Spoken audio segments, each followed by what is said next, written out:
네, 수익을 위해 거침없이 하이킥을 날려보는 시간입니다. 오늘은 와운의 박창윤 파트너 나와주셨어요. 어서 오세요. 네, 안녕하세요. 네, 주주의 세계가 아니라 오늘은 하이킥을 또 날려주시려고 직접 네. 나오셨어요. 키도 크시잖아요. 다리가 올라가려나 모르겠어요. 네, 아주 큰 키만큼이나 강하게 또 하이킥을 날려주실 바로 첫 번째 종목 만나볼까요? 네, 제가 처음 말씀드리고 싶은 종목은 바로 신규 상장된 종목인데요. 그중에서 최근에 가장 눈에 들어오는 종목입니다. 최근 신규 상장된 종목들, 워낙 세게 올라가는 종목들이 있죠. 대표적으로 바이오, 박셀바이오 뭐 이런 종목들이 있는데요. 저는 업사이드 측면에서 분명히 박셀바이오를 따라갈 수 있다고 생각하는 종목 가져 나와 보았습니다. 바로 말씀드릴게요. 넥스틴입니다. 넥스틴. 네, 네. 저희 하이킥을 어디까지 날려주셨는지부터 먼저 확인을 해보도록 할게요. 네. 오늘도 7% 급등이 나오고 있고요. 네, 3거래 그렇죠. 연속 강한 양봉과 함께 지금 99,000원 선까지 올려 세우고 있습니다. 하이킥은 12만 원까지 날려주셨는데 어떤 포인트에 넥스틴을 주목하고 계셨을까요? 일단 현 시점에서 업사이드 한 20% 정도 체크를 해드렸는데요.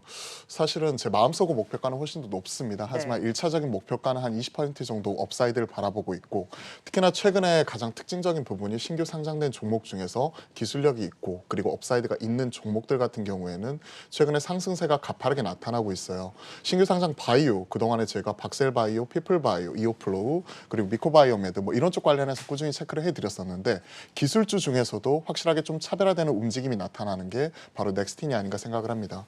넥스틴 같은 경우에는 기존에 그 신규 상장한 이후에 한 달 동안 옆으로 기간 횡보하는 모습 자체가 그동안에 꾸준히 나타났었죠.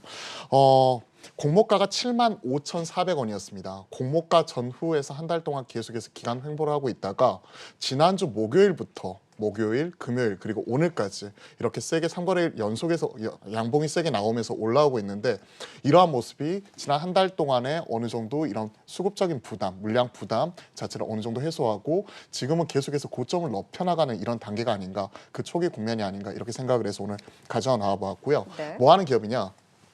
웨이퍼 패턴 결함 검사 장비다. 이렇게 말하면 좀 어려울 것 같아요. 그러니까 반도체 전공정 과정에서의 그렇죠. 전공정에서 그 보통 이제 우리가 수율이라고 하잖아요. 불량품과 양품 이 비교를 해서 양품의 비율인데, 이 수율 같은 경우를 잡는 데 있어서 특히나 수율을 한 40% 정도가 웨이퍼 패턴 결함에서 발생을 하게 됩니다. 그 부분이 있는데, 우리나라 대부분의 장비라든지 이런 쪽이 일본은 히타치 이런 장비를 쓰고 있었는데 이쪽을 대체하는 쪽, 이쪽이 여기에 들어가게 되는 거고, 우리가 D램이라든지 아니면 우리가 진행을 하고 있는 시스템 반도체라든지 낸드 쪽 패턴이 미세화되고 단수가 올라가면서 계속해서 공정 난이도 자체가 증가를 하게 되는데요. 여기에 모두 다 들어갈 수 있는 장비가 이런 패턴 검사 장비이고요. 여기 관련해 가지고 히타치 점유율이 우리나라 한 40% 되는 부분 자체를 국산화 선도하는 기업이 바로 넥스틴이 되지 않나 이렇게 생각을 하고 있습니다.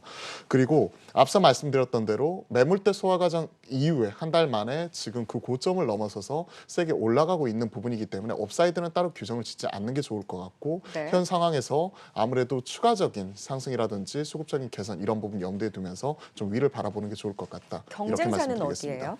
경쟁사 같은 경우에는 국내에서는 거의 유일하고요. 그리고 세계에서는 이제 세계 최대 이런 패턴 검사 결합 장비 업체는 KLA입니다. 미국의 KLA라는 업체인데, 여기와 그리고 일본은 히타치, 그리고 국내에서는 넥스틴 이렇게 3사가 진행을 하고 있어요. 국내에서는 좀 유일한 건가요? 예, 국내에서는 이런 패턴 결합 장비는 유일합니다. 근데 네. 여기가 재밌는 게 매출 분포를 보시면요. 대략 한 3분의 1 정도는 D램이고요. 3분의 1 정도는 낸드이고요. 나머지가 시스템 반도체입니다. 다 골고루 다 분산이 되어 있고, D램 같은 경우에 가장 크게 지금 진행을 되고 있는 부분 자체가 계속해서 패턴이 미세화되고 있잖아요. 그러면서 DDR5로 공장 전환되는 부분이 있는데 여기에 들어갈 수가 있는 장비인 거고, 그리고 낸드 같은 경우에도 이제 삼성 같은 경우가 기존의 128단 원스태킹 공정에서 더블 스태킹 공정으로 이렇게 넘어가면서 단수가 176단까지 올라가는 부분이 있잖아요. 그래서 그런 부분에 있어서 추가적으로 이제 들어갈 수 있는 장비가 바로 이런 쪽이기 때문에 실적이라든지 이런 거를 보시면요. 그동안에 기술성 특례로 들어와가지고 계속 적자를 기록을 하고 있다가 이번 3분기 실적을 보시면 놀라울이 많지 실적 개선이 나타났었고, 이런 공정 전환이 내년도 가속화될 수 있기 때문에 이런 부분 자체를 상당히 긍정적으로 좀 체크를 하고 있다 이렇게 생각을 하고 있습니다. 혹자가 제가 이런 부분에 대해서 좀 얘기를 듣다 보니까 혹자는 몇 년 전에 고영을 보는 것 같다 이런 얘기까지도 하더라고요. 제2의 고용 왜 이렇게 많습니까? 그러니까 제2의 고용, 그러니까 기술력을 가지고 있는 업체 중에서 이런 패턴 결합 장비, 이 시장 자체가 그렇게 어마어마하게 큰 시장은 아닙니다. 네. 대략 한 4, 5천억 정도 시장인데 여기에 대해서 확실하게 경쟁력을 가지고 갈 수 있는 종목인데 이런 부분이 좀 고용과 좀 닮아있지 않나. 그리고 검사 장비 쪽이잖아요. 그래서 제2의 고용 뭐 이런 부분에서 좀 최근에 관심을 많이 받고 있는 기업이다. 이렇게 말씀드려보겠습니다. 네, 자 그래서 넥스틴 그러면 이제 신규 상장 주다 보니까 물량에 대한 부담은 괜찮은 건가요? 지금 시점에서는? 지금 현 시점에서 대략 보통 한 달 정도 지나게 되면 우리가 상장 직후에 이런 관련 물량, 오버행 물량이라든지 이런 부담 자체가 1차적으로 먼저 있고요. 그리고 나서 한 달 정도 전후해서 보통 이런 부분 자체의 한 달 낙원 물량이 해제가 되면서 그 떨어지는 경우가 대다수인데 보시면 아시겠지만 신규 상장된 날짜가 10월 8일입니다. 지금 딱 한 달하고도 대략 한 보름 정도 이렇게 지났었죠.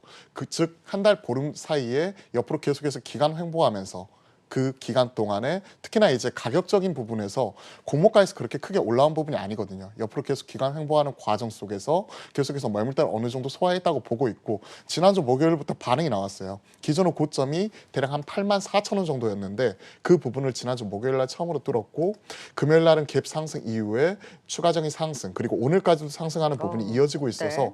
신규 상장된 종목에서 업사이드를 따로 규정짓기는 어렵지만 그중에서 가장 기술적으로 눈에 띄는 기업이다. 이렇게 말씀드리면 좋겠네요. 네. 자, 그래서 넥스틴에 대한 관심 하이킥 12만 원까지 날려주셨습니다. 기대를 걸어보도록 하고요. 12만 원에 대한 넥스틴에 대한 기대 앞으로도 지켜보도록 하겠습니다. 두 번째 하이킥 종목도 빠르게 만나볼까요? 네, 두 번째 종목은 바로 종목명을 말씀을 드리겠습니다. 최근에 관심을 많이 받고 있는 기업이죠. 효성 TNC입니다. 네. 사실 효성이 그동안의 인적 분할을 통해 가지고 다수 기업부로 이렇게 분할하는 과정 속에서 효성 첨단 소재와 그동안의 수소차 관련주로서 많이 언급이 되었었지만 효성 TNC는 관심권 밖에 있었거든요. 그도 그럴 것이 그냥 스판덱스, 화학 쪽 이러다 보니까 이쪽은 버리는 카드야 이렇게 생각할 수도 있었지만 최근에 시장에서 가치가 새롭게 재평가를 받고 있다는 부분 자체가 상당히 특징적인 부분인 것 같습니다. 효성 TNC 뭐 하는 기업이냐? 스판덱스 하는 기업입니다. 그리고 스판덱스 글로벌 1위 점유율을 가지고 있는 기업이죠. 점유율 대략 한 30% 정도를 가지고 있는 기업으로서 최근에 스판덱스 업황 자체가 큰 폭으로 호황을 띠고 있죠. 최근에 화학 쪽 보면 전반적으로 다 좋은 것 같아요. 납사 가격 자체는 어느 정도 하향 안정화되게 유지가 되면서 뭐 P라든지 PP라든지 그 다음에 여기에 들어가게 되는 여타 다운스트림 단에서 전체적으로 다 올라오는 모습 자체가 나타나고 있죠. 심지어 LG화학 같은 경우에도 최근에 가전 쪽에 들어가는 이런 외장재 이런 쪽 같은 경우에도 전반적으로 좋은 모습이 나타나면서 스프레드 개선이 꾸준히 나타나고 있고 이에 따라서 오늘 뭐 목표가 상향 리포트까지도 본 것 같습니다. 스판덱스 시황 같은 경우에 간단하게 말씀드리면 이렇게 말씀드릴 수 있을 것 같아요. 지난 3개월 동안의 가격이 중국에서 32%가 넘게 올라왔습니다. 그러다 보니까 가격 자체가 이렇게 큰 폭으로 뛰었고 원가 자체는 지금 떨어지고 있는 상황이거든요. 네. 그러다 보니 수익성 측면에서 중국 업체들 같은 경우에는 대략 한 200에서 300% 정도 수익성 개선이 진짜 직접 눈으로 나타나고 있는 상황이고 이게 이제 국내 업체로 대비를 해보면 효성 TNC 같은 경우가 가장 대표적인 이런 스판덱스 관련 수혜주라고 볼 수가 있을 것 같습니다. 뿐만 아니라 최근에 지금 나타나고 있는 사회적 변화 같은 경우에도 에슬레저룩이라고 하죠. 우리가 보통 얘기를 하고 있는 뭐 레깅스라든지 네. 요가복 이런 부분 자체가 길거리 다니다 보면 최근에는 이런 쪽이 많이 눈에 띄는 것 같아요. 운동할 때 많이 입어요. 운동할 때 많이 입는데 네. 심지어 남자들 같은 경우에도 제가 길거리 지나다니는데 이거 입고 뛰는 걸 본 적이 있거든요. 반바지 입고 안에 입으시잖아요. 네, 반바지 입고 네. 안에 따뜻해서 입는 건지 모르겠지만 저도 이런 부분 보면서 아, 많이 바뀌고 있구나 이런 것들을 좀 느끼게 되었고요. 이런 부분 같은 경우가 현 시점에서 지금 실적이라든지 이런 부분 개선으로서 그대로 나타나고 있는 것 같습니다. 화학업체들 많은 기업들이 있어요. 롯데케미칼이나 대한유화 같은 이런 퓨어 케미칼 업체부터 이런 LG화학이라든지 여타 이런 네. 복합 기업들 쭉 있는데 그중에서 가장 좀 눈에 요즘에 들어오는 기업이 효성 TNC 이렇게 생각을 하고 있어서 기존의 고점을 계속해서 높여가다가 최근에 가격적인 조정이 좀 나타나고 있거든요. 네. 이런 타이밍에 좀 들어가 볼 수 있지 않을까 이렇게 생각을 하고 있습니다. 네, 그래서 효성 TNC의 하이킥 22만 원까지 날려주셨고요. 손절가는 17만 5천 원을 잡아주셨네요. 오늘도 못다한 이야기 공개 방송 준비하고 계세요. 네, 그렇습니다. 일단 지금 현 시점에서 코스피 같은 경우가 역사상 최고점을 경신을 하려는 모습 자체가 나타나고 있잖아요. 추가적인 상승 동력인 어디에 있을지 그리고 그중에서 무엇을 사 보아야 될지 이런 부분에 대해서 같이 한번 말씀을 드려보고 싶습니다. 일단 장 마감 이후에 3시 반부터 와운의 홈페이지를 통해서 누구나 쉽게 접속하셔서 확인하실 수가 있고요. 제가 못다한 또 이런 이야기들 같은 경우에는 매일 아침에 유튜브라든지 카카오 채널, 이런 카카오톡 채널을 통해서 계속해서 올려드리고 있으니까 발주맨 박창윤 검색해 보시면 이런 부분 누구나 손쉽게 확인하실 수 있을 것 같습니다. 네, 오늘 또 고점 뚫고 하이킥, 효성 TLC와 함께 넥스틴에 대한 관심까지 말씀해 주셨습니다. 오늘 감사합니다. 감사합니다.